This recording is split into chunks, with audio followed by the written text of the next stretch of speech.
안녕하십니까? 저는 이태석 신부 기념관의 세바스찬 신부입니다. 만나서 반갑습니다. 오늘은 여러분들과 함께 이태석 신부의 찐 행복이라는 주제로 이야기를 나누어 볼까 합니다.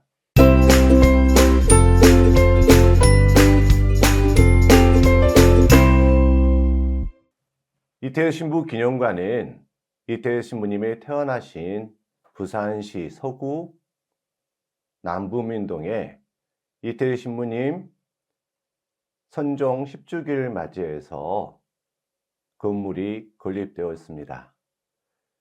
이 건물은 카톨릭에서 지은 건물이 아니라 국민의 세금으로 건립된 것인데요. 그 말은 이태석 신부님은 종교를 떠나서 많은 이들에게 귀감이 되고 모범이 되고, 또한 이태석 신부님이 남기신 많은 것들은 아직도 우리들 마음에 살아서 숨 쉬어야 되는 것이 아닌가라는 생각을 해봅니다. 저는 이태석 신부 기념관이 건립된 당시 초기 때부터 지금까지 기념관장으로 역임을 하고 있습니다. 2020년 1월 14일 선종 10주기를 맞이해서 건립되었지만, 바로 여러분이 잘 알다시피 코로나가 이 세상을 강타하는 바람에 많은 분들이 기념관을 찾지 못하시다가 요 근래에 들어서 많은 분들이 다시 한번 이태석 신부님의 삶을 만나보기 위해 찾아오고 있습니다. 먼저 이태석 신부님에 대해서 이야기하기 전에 삶은 무엇인가 여러분에게 질문을 해보고 싶습니다. 삶은 과연 무엇일까요? 많은 답이 있을 것 같지만 저는 이 삶에 대한 답 중에 하나는 바로 계란이다 라고 말씀드리고 싶습니다. 삶은 계란, 익숙한 단어이지만 어쩌면 이 단어 안에는 굉장히 많은 뜻이 숨어 있을 것 같습니다. 가장 대표적인 것은 계란이 먼저인지 닭이 먼저인지 우리가 알지 못하는 것처럼 우리의 삶도 정해진 답은 없다는 것입니다. 어쩌면 삶은 답을 찾아가는 요정이 아닐까 생각해 봅니다. 많은 사람들이 굳이 왜 우리보다 먼저 살아간 사람들의 삶을 되돌아보는 이유 역시 거기에 있지 않을까 싶습니다. 답은 정해져 있지 않기 때문에 우리가 답을 찾아가야 한다면 나보다 먼저 산 사람들의 삶을 바라보며 이 삶을 통해서 나의 삶을 재조명해보고 또는 내 삶을 설계해 볼 수 있기 때문이 아닐까 싶습니다. 그래서 여러분들께 오늘은 이태석 신부님의 삶을 소개해 드리고 싶습니다. 저는 이태석 신부님과 함께 생활을 했습니다. 실은 이태석 신부님은 저의 1년 후배입니다.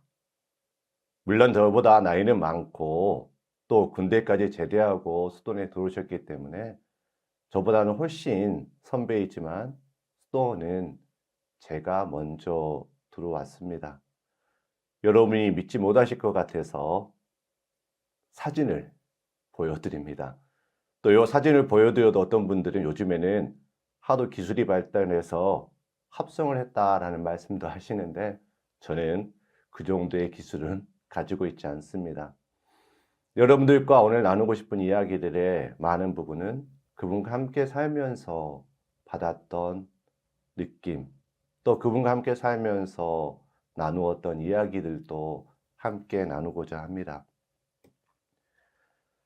이태석 신부님은 쫄리 신부라는 별명을 가지고 있습니다. 여러분도 알다시피 이태석 신부님은 우리나라가 아닌 아프리카 남수단 톤주에서 선교사로 삶을 사셨습니다. 그곳에서는 당연히 한국말을 몰랐겠죠. 그래서 이태석 신부님은 자신을 소개하면서 My name is John Lee. 저는 한국에서 온 이태석 요한신부입니다 라고 소개를 했을 겁니다.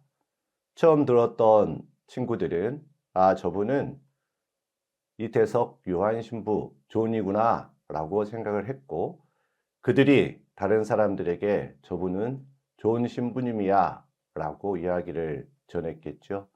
그런데 이 존이라는 이름이 거치고 다른 사람의 입을 통해서 나중에는 쫄리로 바뀌게 된 것입니다. 이때 신부님은 이 쫄리라는 이름도 참 좋아했던 것 같습니다.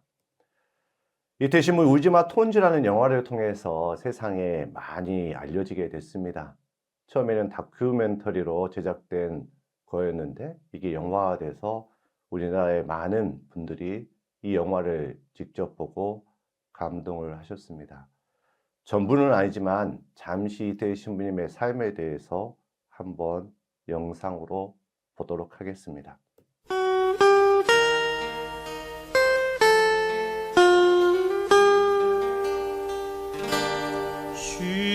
십자가 앞에 끌어 죽게 물었네.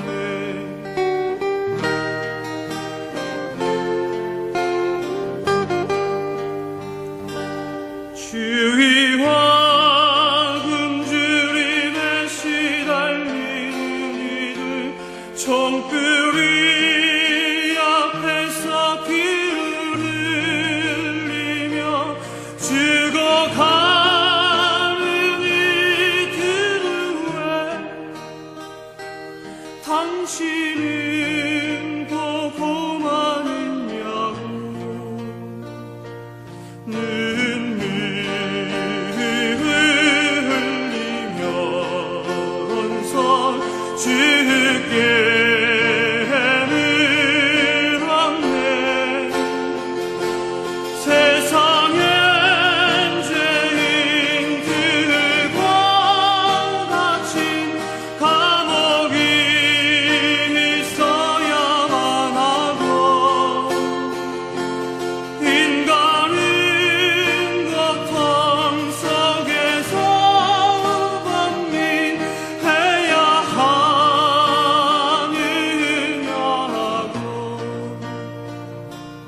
그때는 정말 아무것도 없었고 여기 주위에도 집도 없었고 아이들도 다 헐벗고 다니고 그리고 학교란 것도 없이 그냥 하루 종일 그냥 나무 밑에서 지내던 아이들도 많았었고 굶는 아이들도 다리에 겨우 한 끼 먹는 애들도 많았었고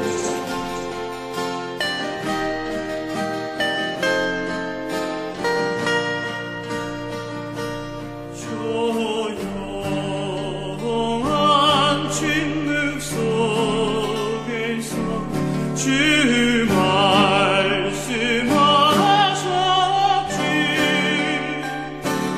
사랑하지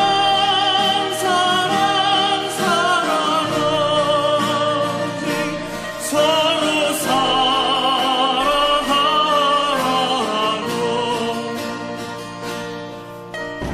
가진 건 없어도 기쁘게 살고 또 신앙생활도 열심히 하고 가난해서 뭐 불행하다고 생각하는 그런 사람들이 아닙니까? 영원히 기도하리라. 세계 평화 위해 난 사랑하리라. 내 모든 것 바쳐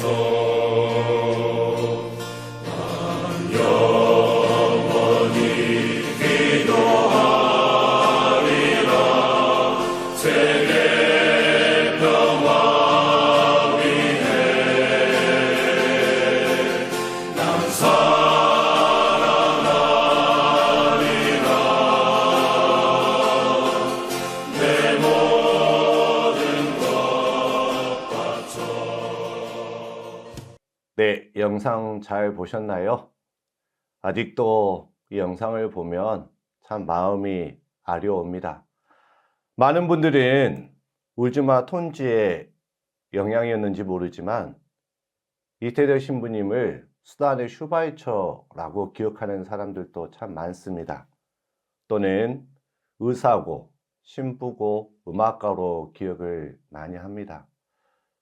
저는 이태대 신부님을 생각하면 이런 호칭도 좋지만 이태대 신부님은 또 다른 이름, 행복한 사람이었다라고 말씀을 드리고 싶습니다. 이태대 신부님이 행복했던 이유는 바로 꿈을 가졌고, 꿈을 이루었고, 꿈을 나누었기 때문이 아닐까 싶은데요. 어린 시절 이태대 신부님은 꿈을 가진 아이였습니다. 바로 그 꿈은 신부가 되는 꿈이었고, 이 꿈은 이태대 신부님이 바로 홀로 꾼 꿈이 아니라 어떤 분의 영향이 참 컸습니다. 그분은 바로 알로이시오 슈월츠 신부님이십니다. 이 신부님은 한국 전쟁 이후에 부산으로 오셔서 생활을 하신 미국 선교사이십니다.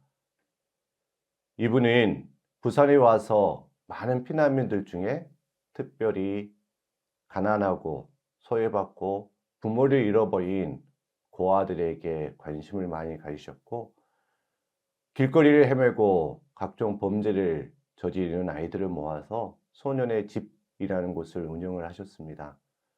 홀로 할 수 없어서 마리아 수녀회를 창립하셔서 함께 그들을 돌보셨습니다. 이태대 신부님은 이 알로이시오 신부님께 세례도 받았고, 또 소년의 집 아이들을 학교에서 만나면서 점점 자신도 신부님처럼 나중에 사제가 되어 아이들을 돌보는 꿈을 갖게 됩니다. 이 사제가 되는 꿈을 이루기 위해서 청년 시절을 보냈는데요. 사제가 되기 위해서는 당연히 신학교를, 카톨릭 대학교를 가야 되겠죠. 근데 이태대 신부님은 돌연 카톨릭 대학교가 아닌 인제대학교 의과대학을 가게 됩니다. 신부님 꿈이 신부였는데 갑자기 꿈이 의사로 바뀌었냐고요? 네, 의사로 바뀌었습니다. 그 이유는 바로 위에 있는 형과 어머님이 큰 역할을 하셨는데요. 실은 바로 위에 있는 형도 이태대 신부님과 같이 사제의 꿈을 가지고 계셨던 것입니다.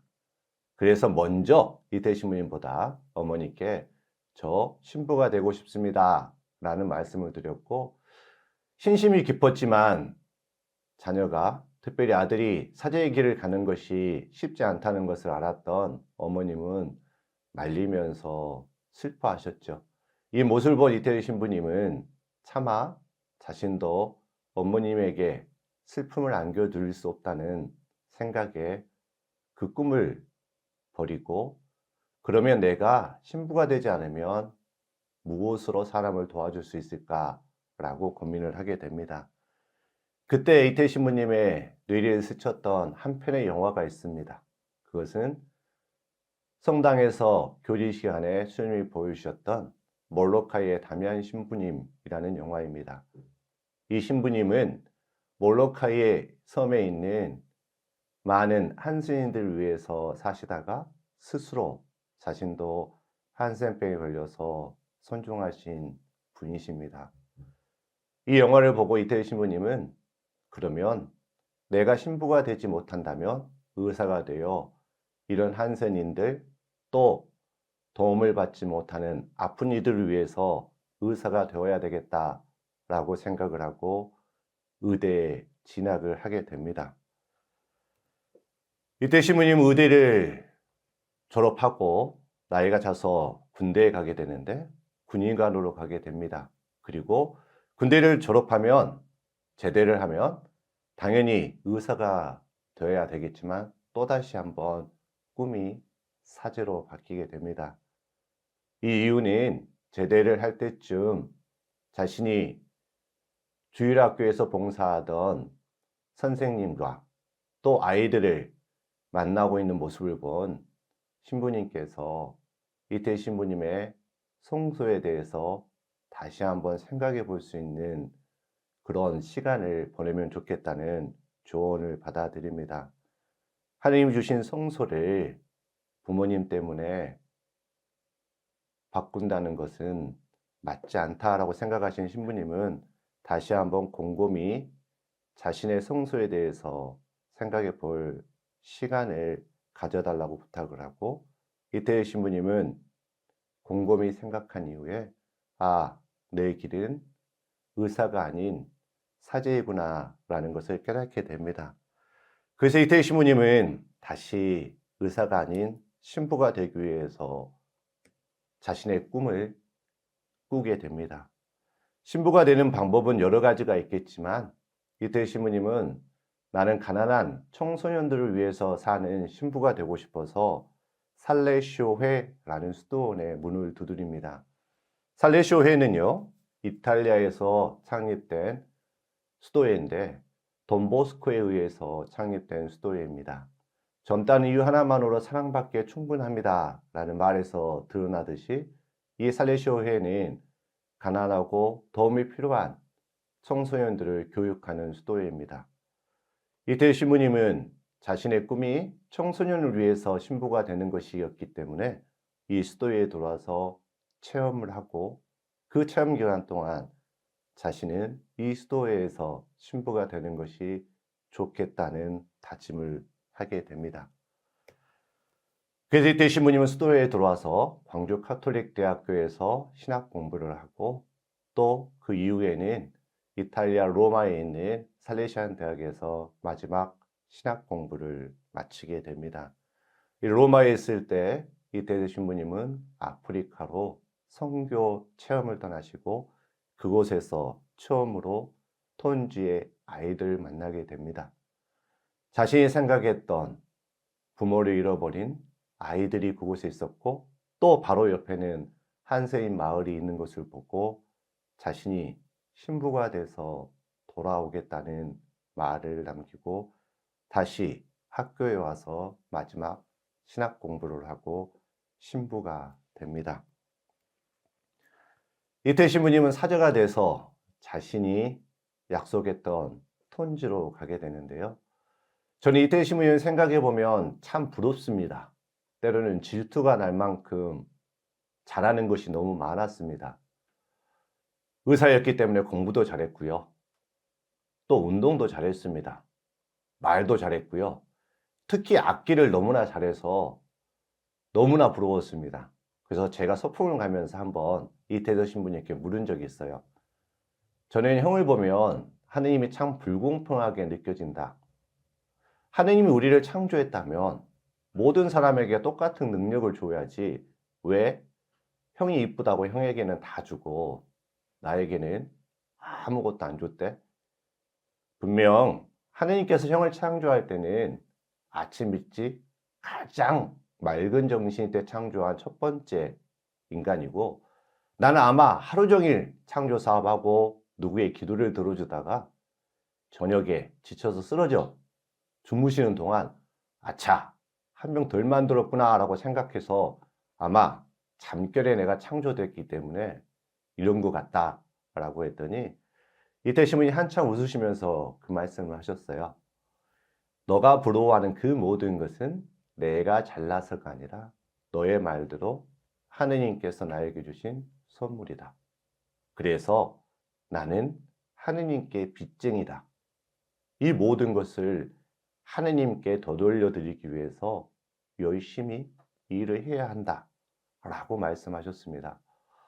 참 생각하지도 못한 말씀이셨습니다. 만약 자신이 가졌던 그 모든 능력들을 자신을 위해 썼다면 지금도 살아 계셨을 겁니다. 어쩌면 한국에서 잘 나가는 사람이 되었을 것입니다. 하지만 이태일 신부님은 그것을 자기의 것이라 생각하지 않았습니다. 모든 것은 하느님께서 나에게 주신 선물이고, 이 선물은 나보다 어렵고 도움이 필요한 이들에게 주어야 한다는 것을 사명처럼 생각을 하셨죠. 그래서 이태일 신부님은 꿈을 자기를 위해서 쓴 것이 아니라 나누기 위해서 톤주로 가셨습니다. 그들의 영혼을 구원하기 위해서 착한 목자이신 예수님을 본받아 사제로서 살았고요. 또한 의사로서 아이들을, 특별히 전쟁 때문에 힘들어했고 갈 곳 없고 아무도 돌봐주지 않는 아이들을 위해서 밤낮 없이 의료 활동을 펼쳤습니다.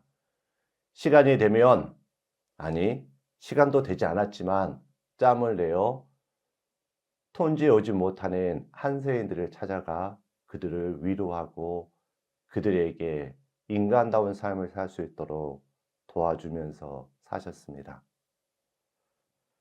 또한 자신이 가진 달란트인 악기를 통해서 전쟁의 총성과 비명소리와 신음소리에 물들어 있던, 또 가슴 한편에 아려 있던 그들의 고통을 악기를 통해 기쁨으로 바꾸어 줬습니다.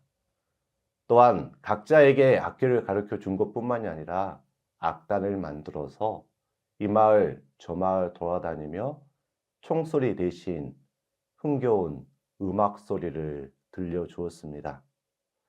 아마도 이태일 신부님은 이 합주를 통해서 자신만을 생각하는 이기적인 마음을 내려놓고 합주를 통해 아름다운 하모니를 만들듯이 이렇게 함께 아름다운 세상을 만들어 가길 바라면서 이런 악단을 조직했던 것 같습니다.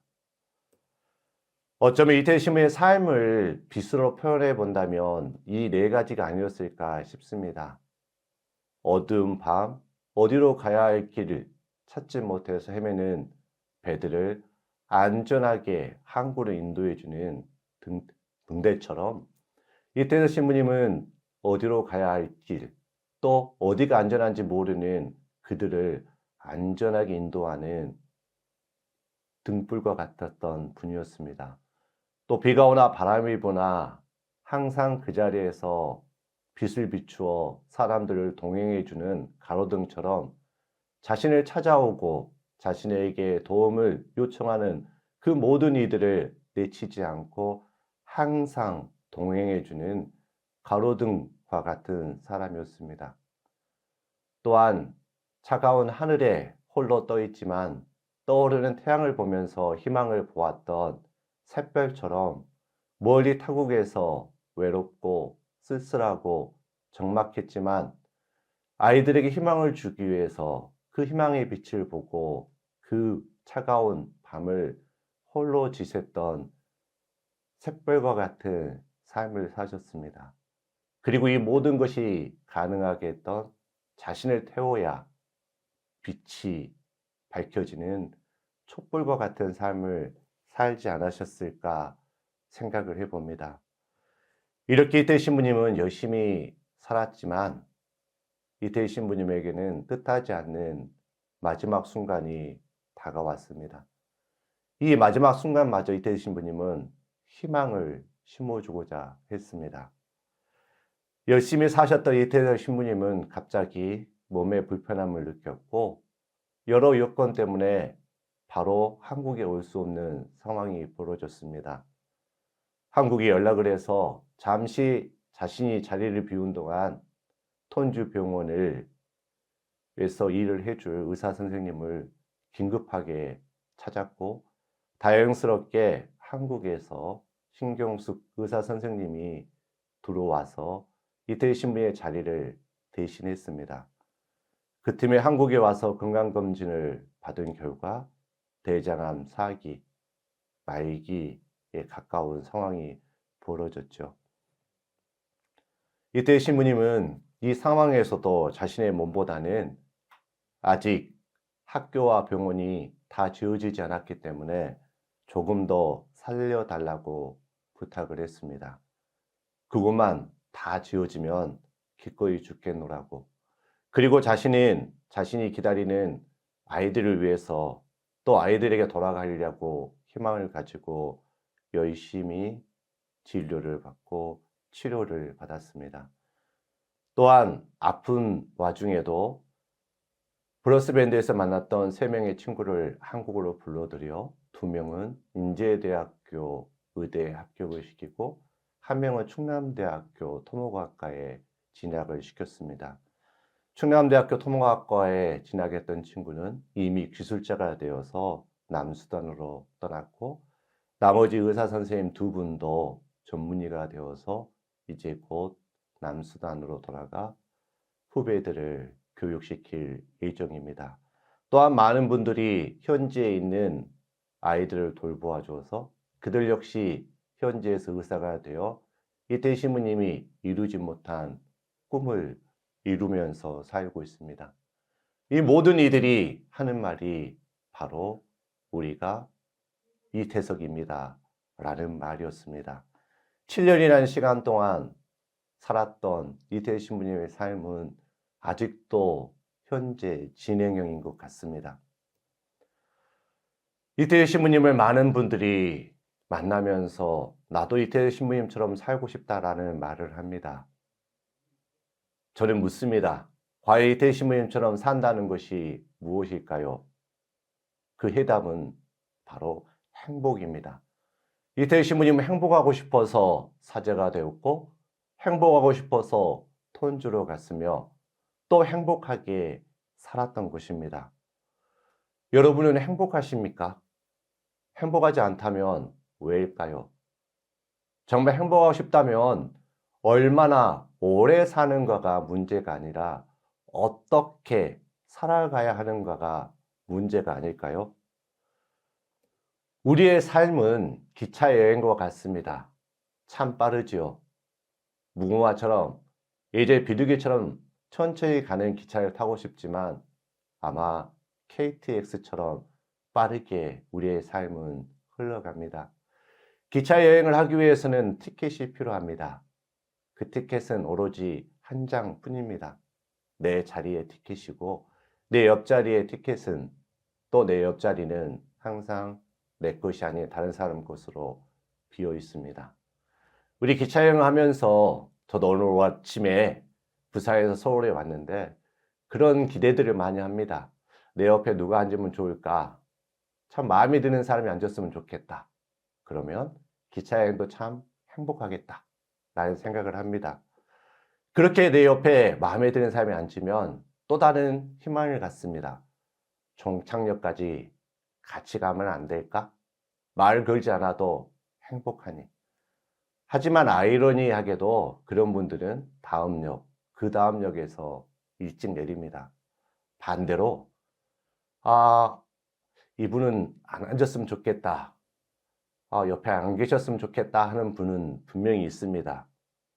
근데 그런 분은 또 아이러니하게 종착역 혹은 바로 그 전역까지 함께 가게 됩니다.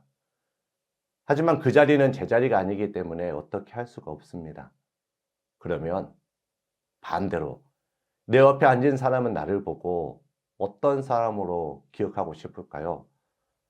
저 사람과는 종착역까지 함께 동행하고 싶은 행복한 사람이기를, 아니면 다음 역에서 내렸으면 하는 꺼림직하고 조금 거부감이 드는 사람으로 내 자리를 지켜야 될까요?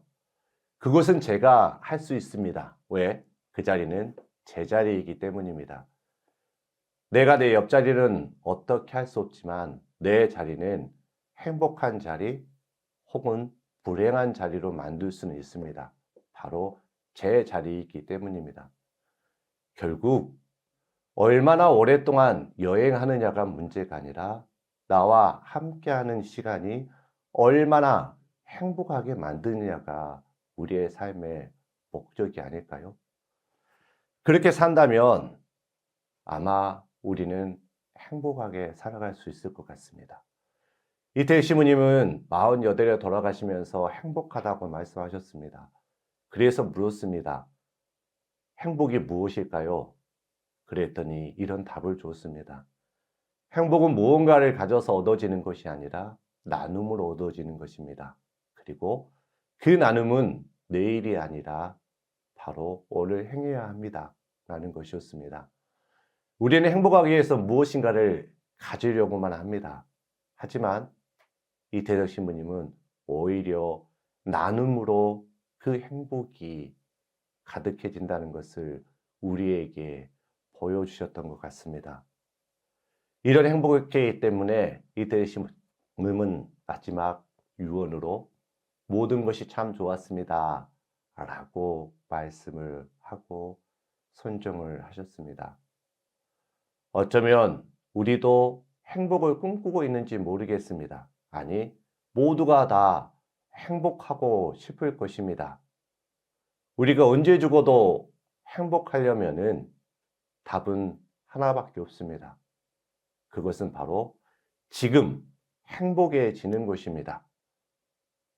어쩌면 많은 사람들이 그 행복을 위해서 나부터 행복해지기를 위해 노력하고 있는 것 같습니다. 행복의 조건은 참 많은 것 같습니다. 하지만 이태수 신부님이 우리에게 줬던 가장 큰 행복의 조건은 나눔이었다는 것을 잊지 말아야 할 것 같습니다. 모두가 나눈다면 모두가 행복해지는데 모두가 가지려고만 해서 어쩌면 불행해지고 있는 세상이 아닐까 싶습니다. 우리 역시 나눔을 통해 행복해지는 나의 삶, 또 세상을 만들어 나 역시 죽을 때 모든 것이 참 좋았습니다 라는 말을 남기고 죽는다면 얼마나 행복한 삶, 행복한 인생이 될까 싶습니다. 우리 모두 행복해지는 그런 세상을 위해서 오늘 조금 나누면서 사는 삶을 살았으면 좋을 것 같습니다. 감사합니다.